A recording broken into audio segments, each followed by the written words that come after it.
It was going to be difficult to generate as many good shots with so many guys out. Where did you think that was that ultimately, I guess, expected, or what were you trying to get to that was just difficult with the personnel that was out there? It's hard to run offense without ball handlers. With that said, is it tough to then take too much away from the game, or are there certain things? No, I took a lot away. Again, our half-court defense was excellent. First shot defense was excellent, and saw, for the most part, outside of a couple guys, like just a highly competitive, spirit-connected group. You can build on that. Do you have any indication about who you might be able to get back ahead of the next game at this point? Hopeful on Jackson. Hopeful on Marcus. Yeah, hopeful, but we'll see. Austin, you said, hey, we're not going to rely on him to get 50 tonight. He did get 40 plus. What did you see that was working for him? And obviously, you mentioned the ball handling part. Going into tonight, you said, hey, all the pressure should be on him. It's going to be hard to generate and take care of it. 8 turnovers. But what did you see was working for him tonight? Well, first half, they played the 5 on our 5. We, to start that third quarter, we had said, whoever the 5 is guarding, be a pressure release, and just didn't do a good job of that during the first quarter. They basically were cross-matching. Drew did a good job, a la Draymond Green, and just screwing the game up. And there wasn't another guy to bring the ball up, so it's just circumstantial. JJ, you just mentioned Drew, someone you played with. What level of appreciation do you have for how he's able to adapt to the teams that he's on and the players that he's playing with, throughout his career? Yeah, just a great appreciation for him as a person, player, competitor. Felt like a throwback game for him. Second night of a back-to-back, and kind of did everything he wanted to do offensively and got wherever he wanted, and then defensively, again, just mucking the game up. It was a great performance from him.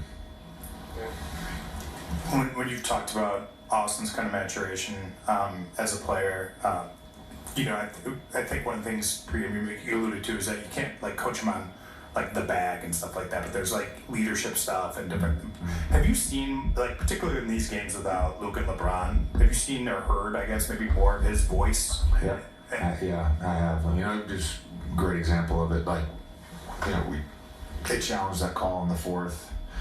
On the block, I think it was Grant that blocked it on DK, and we just had set up a pretty simple baseline of out of bounds play. If that call had gotten overturned, 1.3 on the clock, and he's coming out of the timeout, DK, work your way head under.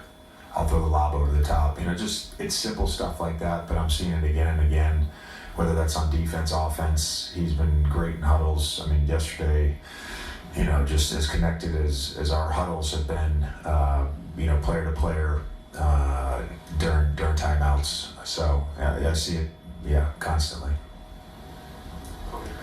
JJ, you mentioned Dalton. He had that sequence, I think it was in the third, coast to coast for the dunk, and then had the steal. Drew the shooting foul. Just what is there a hope that he can build off of this performance, getting this many minutes, and having that move forward, especially as you guys sort through the injuries and sort through the roster?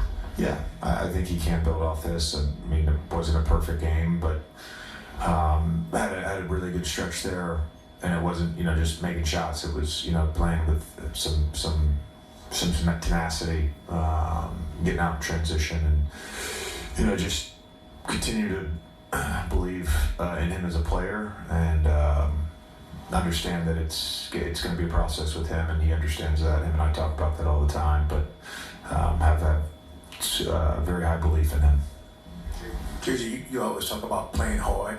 Was tonight the case of you guys playing hard, and that's something that you guys can rely on all the time? Yeah, I thought for the most part. Again, there was a group of guys that played hard, and there was a couple guys that, again, it's you put them in tough spots, I think, sometimes. But those guys are young guys, and they'll get better. Hey JJ, Aiden hit a bunch of mid-range jump shots again tonight. How much does that just help the spacing for the team and just keep the team organized, having a threat from mid-range at the 5? Yeah, it's very valuable against teams that play in a deep drop like Portland. You know, it's a pressure release, it's an outlet. You kind of get that when you want it, and he can always, you know, get to the second side. I think overall, just his throughout all 4 games in the preseason, his just patience offensively, I think has been really good. His decision making, for the most part, has been really good. So really, really pleased with how he's playing right now. Thanks, Coach. Thank you. Second night of a back-to-back, Lakers taking on the